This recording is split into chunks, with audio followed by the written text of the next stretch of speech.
मैं इस वक्त खूबसूरत देवभूमि उत्तराखंड में मौजूद हूं और ये शारदा नदी है और शारदा नदी की इस तरफ भारत यानी उत्तराखंड और दूसरी तरफ नेपाल और हमारे साथ हैं देश के युवा और ऊर्जावान मुख्यमंत्री श्री पुष्कर सिंह धामी जी। बहुत बहुत स्वागत है धामी जी आपका। सबसे पहले तो आपको बहुत बहुत बधाई उत्तराखंड में राष्ट्रीय खेल के सफल आयोजन के लिए।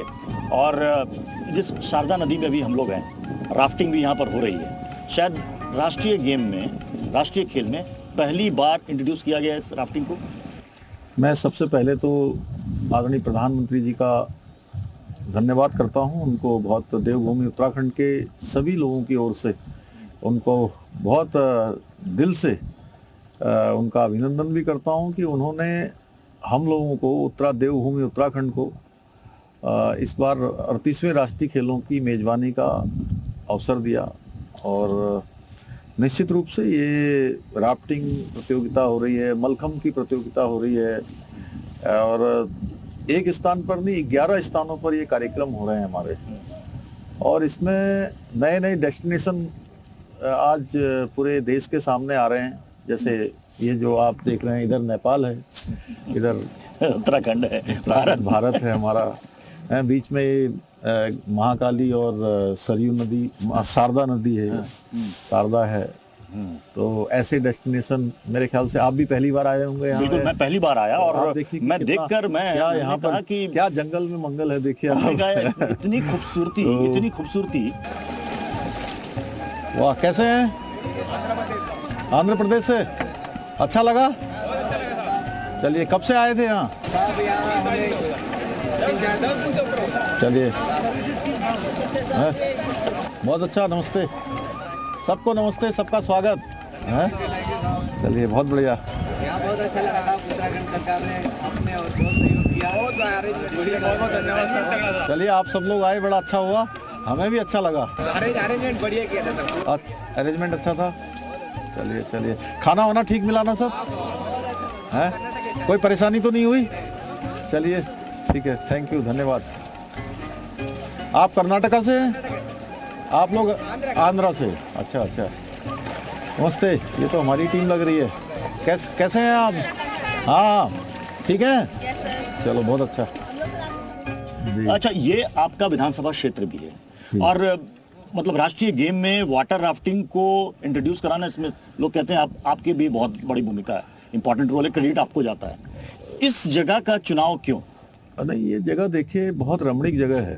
आप देख रहे होंगे, ये भारत नेपाल सीमा है और माँ पूर्णागिरी का ये स्थल भी है। यहाँ पर यहाँ से पास में ही है पूर्णागिरी। पास में माँ पूर्णागिरी का स्थल है, शारदा मैया का तट है और बहुत संभावनाएं यहाँ राफ्टिंग की हैं, अपार संभावनाएं हैं। और यहाँ पर राफ्टिंग की प्रतियोगिता पिछले साल 2023 में भी यहाँ पर आयोजित की गई थी और नेशनल चैंपियनशिप यहाँ पर हुई थी राफ्टिंग की और बड़ा भव्य आयोजन हुआ था। तब से ये क्षेत्र, चूंकि उस समय हम लोगों ने प्रयास किया कि इस क्षेत्र में भी हो, क्योंकि ये टूरिस्ट डेस्टिनेशन के हिसाब से भी और साल भर यहाँ श्रद्धालु बड़ी संख्या में माँ पूर्णागिरी के दर्शन के लिए आते हैं। तो ये राफ्टिंग का यहाँ पर जब से ये काम शुरू हुआ है, राफ्टिंग प्रतियोगिताएं शुरू हुई हैं, राफ्टिंग शुरू हुई हैं, पर्यटकों के लिए और स्थानीय लोगों के लिए रोजगार का भी बड़ा साधन बन रहा है। और ये राष्ट्रीय जो हमारे खेल हो रहे हैं इस बार के, ये राष्ट्रीय खेल हमने इसको रोजगार से भी जोड़ा है। देखिए, एक तो 11 स्थानों पर हमारे पास एक से एक अच्छे स्टेडियम तैयार हो गए हैं। आप देखिए कि बेलोड्रम हमारा जो है रुद्रपुर में बन गया है। अभी तक साइकिलिंग की जितनी भी प्रतियोगिताएं होती थी तो नेशनल गेम्स में जिस राज्य में भी होती थी उनको ये प्रतियोगिता करवाने के लिए दिल्ली आना पड़ता था इस प्रतियोगिता। लेकिन ये हमारा उत्तराखंड में जो राष्ट्रीय खेल इस बार हो रहे हैं, इसमें कोई भी प्रतियोगिता देवभूमि उत्तराखंड से बाहर नहीं हो रही है, सारी यहाँ हो रही है। और हमने ड्रग्स फ्री उत्तराखंड का संकल्प लिया है, तो हमारे युवाओं को खेलने के लिए अच्छा मौका मिलेगा, उनको अच्छे मैदान मिलेंगे। राष्ट्रीय खेल का टैगलाइन है मुख्यमंत्री जी, संकल्प से शिखर तक। अगर मैं इसे कहूं कि देवभूमि अब खेल भूमि बन गई है तो शायद गलत नहीं होगा। बिल्कुल। देखिए, ये जो राष्ट्रीय खेलों का आयोजन है, ये हमको देवभूमि की देवों से आच्छादित चारों धाम हमारे यहाँ है, मानसखंड, आदि कैलाश, अनेक, माँ पूर्णागिरी का धाम, माँ बाराही का धाम, गुलजू का हमारा स्थान है, हाट कालिका का स्थान, ऐसे जागेश्वर धाम, बागनाथ जी, नंदा देवी, अनेक स्थान यहाँ, उधर हमारे धारी देवी से लेकर सुरकंडा मैया का स्थान, हमारे जो है चारों धामों का, गंगा का प्रदेश, यमुना का प्रदेश, तो देवभूमि, देवों से आच्छादित हर स्थान पर कोई न कोई देव विराजमान है जी। और वीर भूमि भी, साथ वीर भूमि भी है, क्योंकि देश के हर 5वें सैनिक में से एक सैनिक देवभूमि उत्तराखंड का है, जो देश की सीमाओं की रक्षा में तैनात है। मतलब अब देवभूमि, वीर भूमि, देवभूमि, वीर नहीं भूमि, पहचान, अब खेल भूमि के रूप में, खेल भूमि के क्योंकि रूप में। पिछले जितने भी राष्ट्रीय खेल होते थे, उन खेलों में हमारा राज्य का स्थान बहुत पीछे होता था, बहुत पीछे, पदक तालिका में काफी पीछे होता था, पीछे से ही मतलब ये होता था लास्ट के कुछ राज्यों में। लेकिन इस बार हम पदक तालिका में भी काफी आगे आ गए हैं और लगभग अभी 6-7वें स्थान पर देवभूमि उत्तराखंड आ गया है। अच्छा प्रदर्शन खिलाड़ी कर रहे हैं, बॉक्सिंग में, अन्य खेलों में, सभी खेलों में। तो ये खेल भूमि के रूप में स्थापित हो गए और हमारे आदरणीय प्रधानमंत्री नरेंद्र मोदी जी ने बाबा केदार की भूमि से उनके मुख से शब्द निकले थे कि 21वीं सदी का तीसरा दशक उत्तराखंड का दशक होगा। तो सच में अब उत्तराखंड हर दृष्टि से मतलब आगे आ रहा है जी, और उनके मुंह से निकले हुए शब्द साकार हो रहे हैं। अच्छा, आप तो खुद भी स्पोर्ट्स में रुचि रखते हैं और आपने खुद राफ्टिंग भी की है।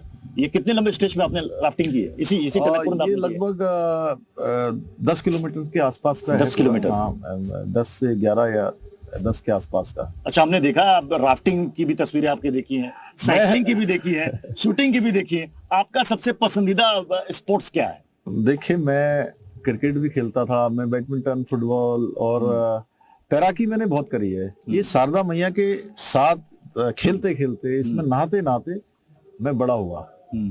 और मेरा जो घर है गांव का, ये माँ शारदा के बिल्कुल तट पर है। तो बचपन मुझे याद है कि 5 साल का रहा हूँगा, तब से माँ शारदा मैया में गोते लगाते लगाते बड़ा हुआ मैं।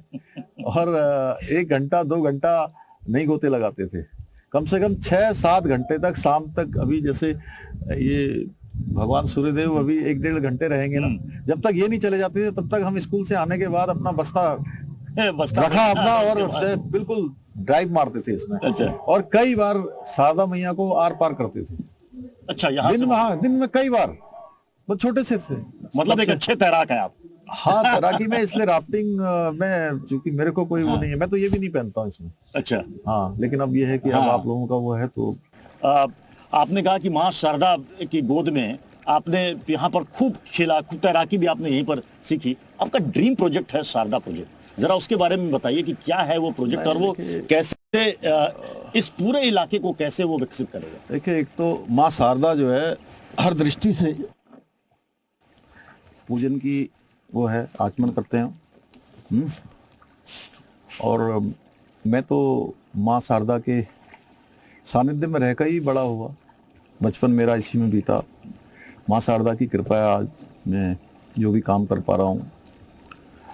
तो ये माँ शारदा चूँकि एक समृद्धि का भी जो है बहुत बड़ा कारण यहाँ पर,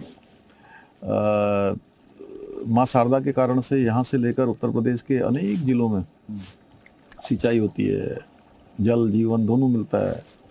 तो इस क्षेत्र में जो अपार संभावनाएं, यहाँ हमने शारदा रिवर फ्रंट प्रस्तावित किया है, उस पर हम लोग काम कर रहे हैं, जिसके कारण से जो आप ये स्थान देख रहे हैं, यहाँ पर अच्छा रिवर फ्रंट बनेगा, अच्छा राफ्टिंग का स्थान बनेगा, अच्छा यहाँ से लेकर हमारा आगे रणकोची तक, आगे रणकोची मैया का स्थान है, बीच में काफी सारा स्थान है। तो उसको हम वेडिंग डेस्टिनेशन के रूप में भी डेवलप करने पर विचार कर रहे हैं। और अनेक जगह पर रिजॉर्ट, वेडिंग के स्थान, ये सब बनेंगे।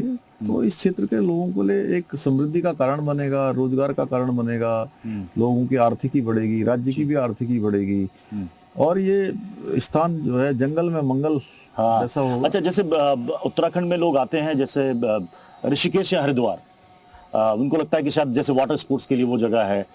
ये जो शारदा कॉरिडोर और रिवर फ्रंट की आप बात कर रहे हैं, हाँ, ये शायद ऐसी जगह है कि बहुत कम लोग शायद इस डेस्टिनेशन के बारे में जानते हैं। नहीं, अब आप जान जाएंगे। इस बार राष्ट्रीय प्रतियोगिता हो रही है, पिछले साल यहाँ चैंपियनशिप हुई थी और आज आपके साथ में बात कर रहा हूँ। तो ये पूरे राष्ट्रीय परिदृश्य में छाएगा स्थान और लोग आएंगे, लोगों को हम आमंत्रित भी नहीं, करते वाकई हैं में यहाँ पर। मतलब बहुत खूबसूरत और अद्भुत जगह है।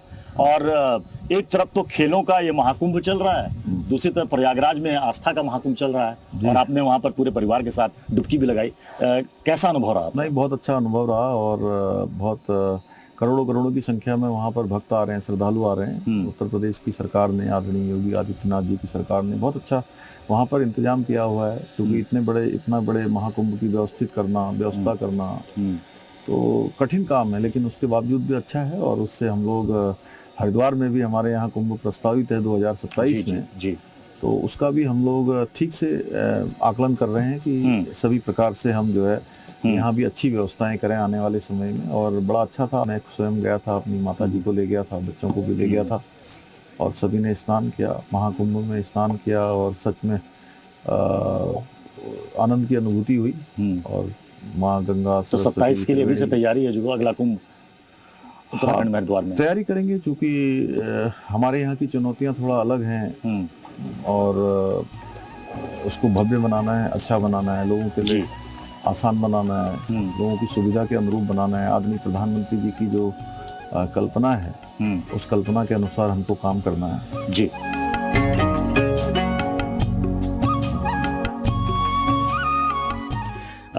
मुख्यमंत्री जी, आपने महाकुंभ में स्नान किया, आपने कहा बहुत अच्छी अनुभूति हुई, बहुत अच्छा इंतजाम किया गया। आपने एक और स्टेटमेंट दिया कि महाकुंभ में जैसे सभी के साथ एक समानता की बात होती है, यूसीसी में भी वही संभाव है। तो फिर इसको लेकर कि इतना विरोध और सवाल क्यों इसको लेकर उठाए जाते हैं? देखिए, दो तीन चीज़ें हैं। एक तो जो भी हमने यूसीसी लागू किया है, ये हमारा संकल्प था, देवभूमि उत्तराखंड की जनता के समक्ष हमने अपना संकल्प प्रस्तुत किया था आदरणीय प्रधानमंत्री श्री नरेंद्र मोदी जी के नेतृत्व में 2022 के आम चुनाव में। और देवभूमि उत्तराखंड की जनता ने इसके लिए हमको अपना आशीर्वाद दिया, मैंडेट दिया, और पहली बार उत्तराखंड राज्य स्थापना के बाद किसी भी पार्टी को लगातार दूसरी बार सरकार में आने का मौका दिया। पहले यहाँ एक मिथक था, हर बार सरकार बदल जाती है, एक परिपाटी थी, कि हर वो परिपाटी उत्तराखंड की जनता ने बदली और हमको मौका दिया। हमने जो संकल्प लिया था, हमने वो संकल्प पूरा कर दिया।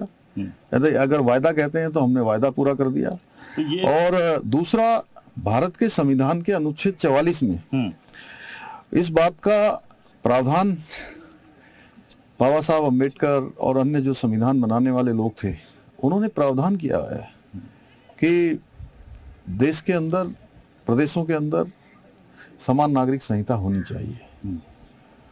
और भारत का उच्चतम न्यायालय, सुप्रीम कोर्ट, अनेक बारों, सायरोबाने केस है, केशव भारती केस है, ऐसे अनेक केस हैं। उन केसों में सरकारों को निर्देशित किया गया है कि समान नागरिक संहिता होनी चाहिए, किसी के साथ असमानता का व्यवहार नहीं होना चाहिए, बहुविवाह, 3 तलाक, हलाला, इद्दत, ऐसी कुरीतियाँ नहीं होनी चाहिए।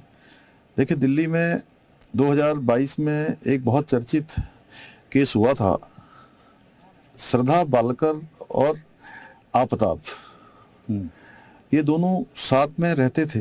किसी तरह से उस बिटिया को अपने जाल में उसने फंसाया और बाद में हिंसक वारदात हुई और उसको काट के 300 लीटर के फ्रिज में डाल दिया। एक एक टुकड़ा करके जंगल में डाला जाता था और सोशल मीडिया के अकाउंट से उसके परिवार के लोगों से बात करते रहा।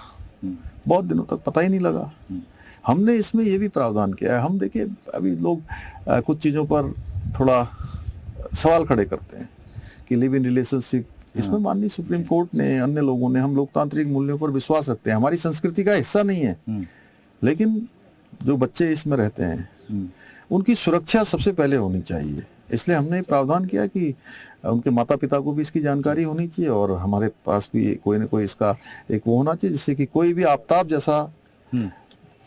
जैसा कोई भी घिनौना कृत्य न कर पाए, कोई इस प्रकार की हैवानियत किसी बिटिया के साथ ना हो।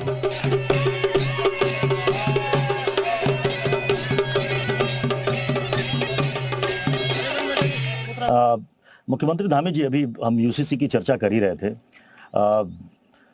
ऐसे तो देश में बहुत दिनों से चर्चा चल रही थी, कई सालों से चल रही थी कि यूसीसी आना चाहिए, यूसीसी आना चाहिए, लेकिन इनिशिएटिव उत्तराखंड ने लिया, आपने लिया।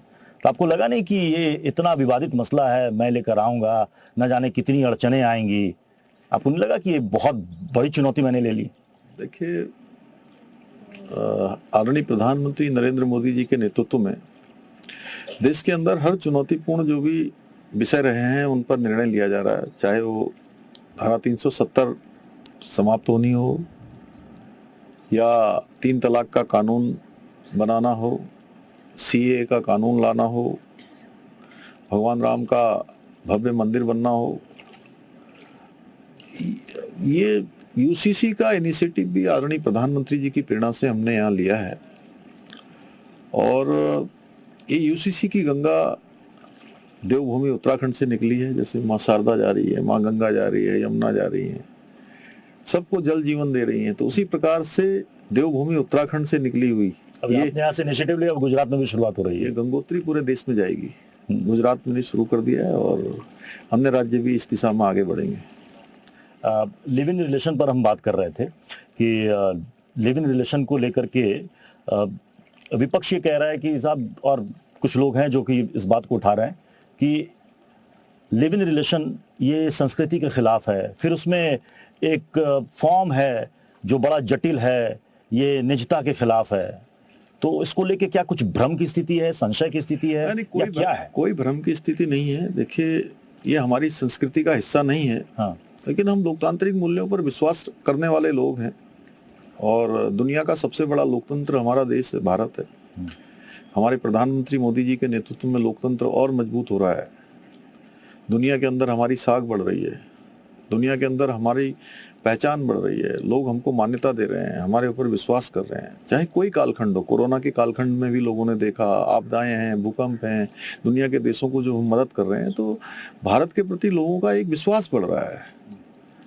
ये निजता भंग करना जैसा कोई विषय नहीं है। देखिए, हमने इसमें सबसे बड़ी बात है, जो भी बच्चे लिव इन में रहते हैं उनकी सुरक्षा हमारे लिए प्राथमिकता है।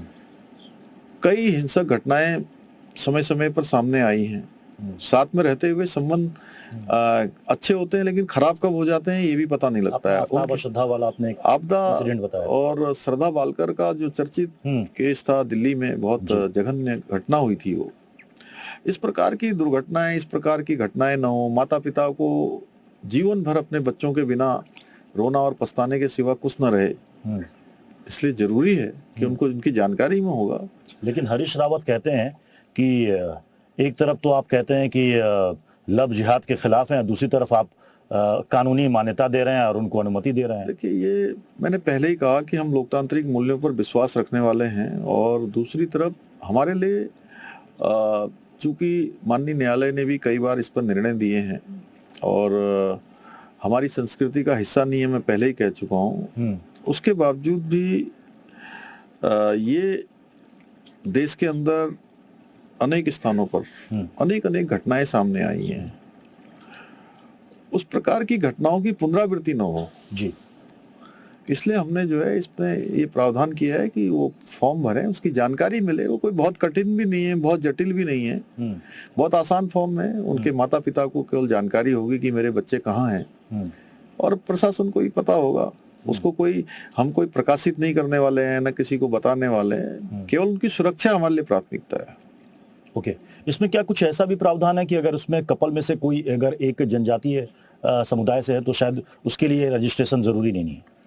देखिए, अभी चूंकि हमने यूसीसी पहला राज्य है हमारा देश की आज़ादी के बाद जहां प्रारंभ हुआ है, बहुत सारे प्रावधान हमने कर दिए हैं, बहुत सारे प्रावधान हमको करने हैं। हमारी यूसीसी ड्राफ्ट बनाने वाली कमेटी रंजना प्रकाश देसाई जी की अध्यक्षता में सभी वर्गों के लोगों के साथ उन्होंने संवाद किया, सबके विचार लिए और भारत के संविधान में जनजाति के जो लोग हैं उनको इससे छूट दी गई है, उनको विशेष प्रिविलेज दिया गया है।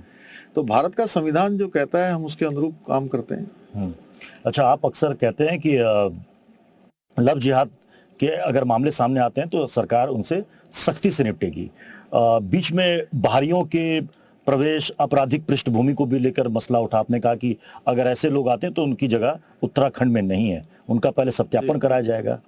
तो क्या आपको लगता है कि इस तरह के मामलों के पीछे बाहरियों का अवैध तरीके से आना, आपराधिक पृष्ठभूमि का होना एक बड़ी वजह है? देखिए, यूसीसी भी लव जिहाद जैसे प्रकरणों पर रोक लगाएगा।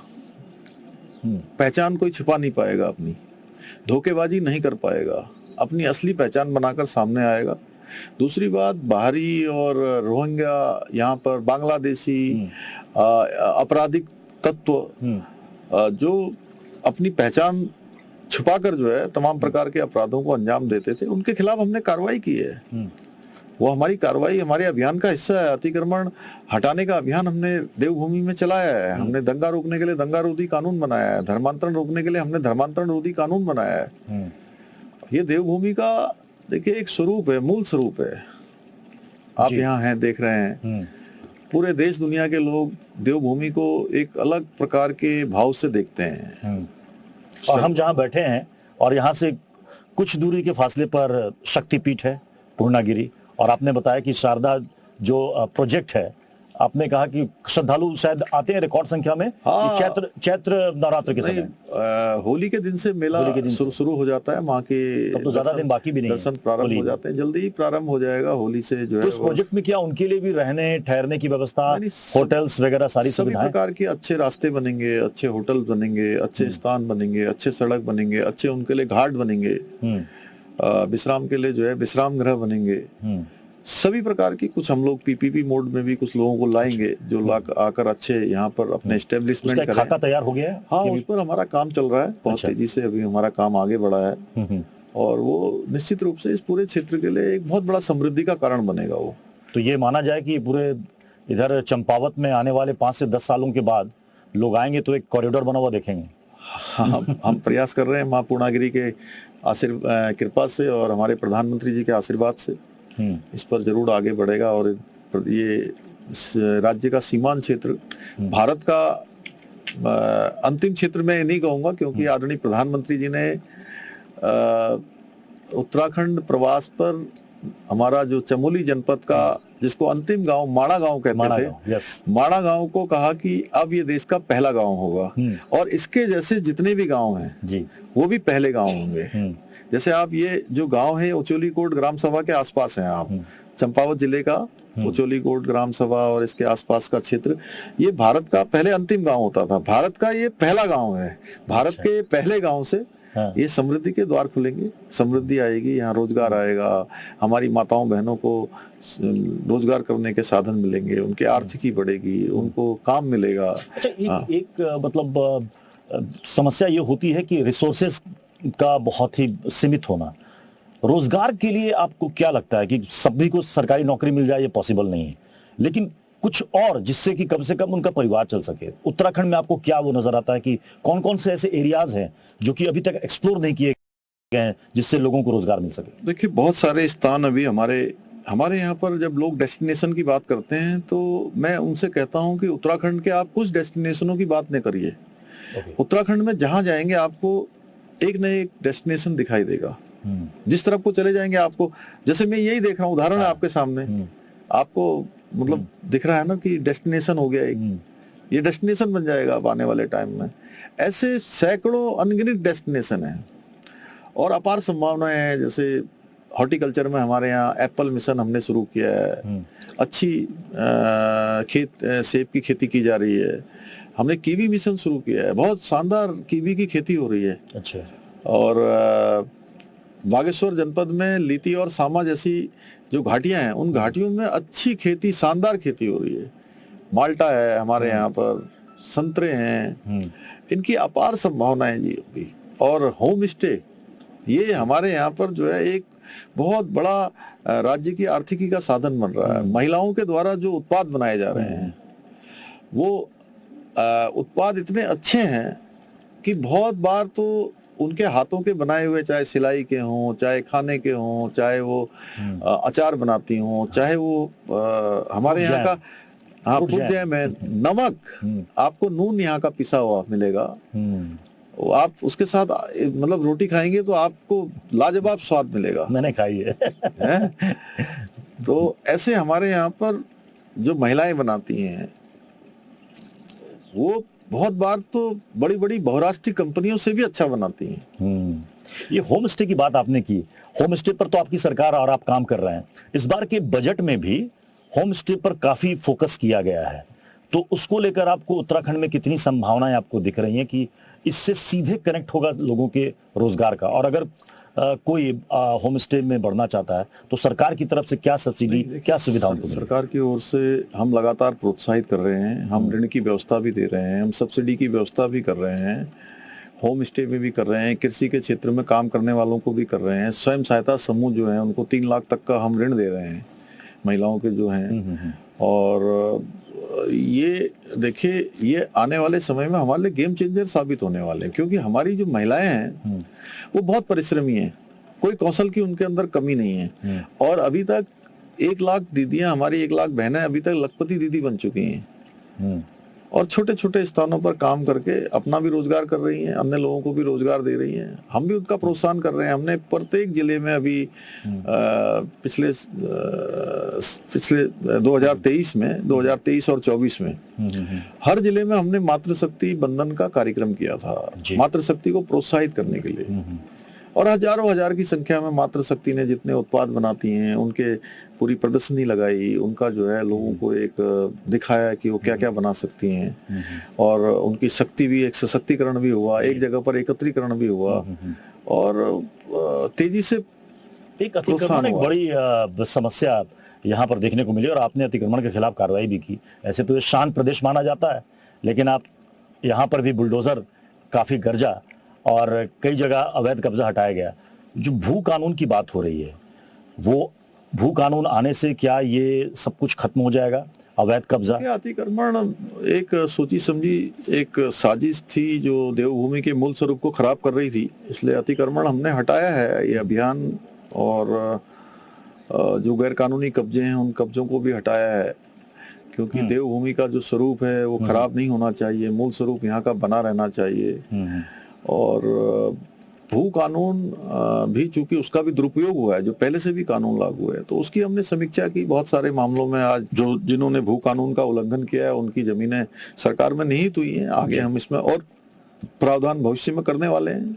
ऋषिकेश कर्णप्रयाग में जो रेलवे प्रोजेक्ट है, शायद 50% काम पूरा हो गया है, वो कब तक पूरा होगा और कितना बड़ा गेम चेंजर होगा उत्तराखंड के लिए? वो हमारे प्रधानमंत्री जी आदरणीय मोदी जी स्वयं जो है उसकी लगातार समीक्षा करते हैं।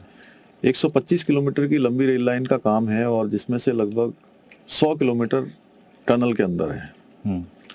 अपने आप में वो देश की पहली परियोजना ऐसी है और बहुत ही उससे जो है पूरे क्षेत्र में 4 धाम यात्रा में आने वाले लोगों की सुविधा होने वाली है। राज्य के लोगों को भी आवागमन बहुत आसान होने वाला है, आर्थिकी भी बढ़ेगी, रोजगार भी बढ़ेगा और बहुत क्रांतिकारी वो योजना है जी। अच्छा, देवभूमि उत्तराखंड, शांत भूमि उत्तराखंड, लेकिन यहाँ पर पिछले दिनों एक तस्वीर सामने आई जो जिसने भी देखा वो हैरान रह गया।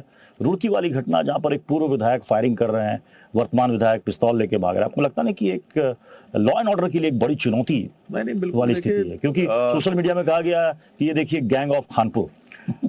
देखिए, जिन्होंने भी कानून को अपने हाथ में लिया उनके खिलाफ कार्रवाई हुई है और किसी को भी जो है कोई भी कानून से बड़ा नहीं है। देवभूमि में जो भी कानून तोड़ेगा उसके खिलाफ कार्रवाई होगी और इस प्रकरण में पूरी प्रशासन ने कानूनी कार्रवाई की है, ठीक से की है जी।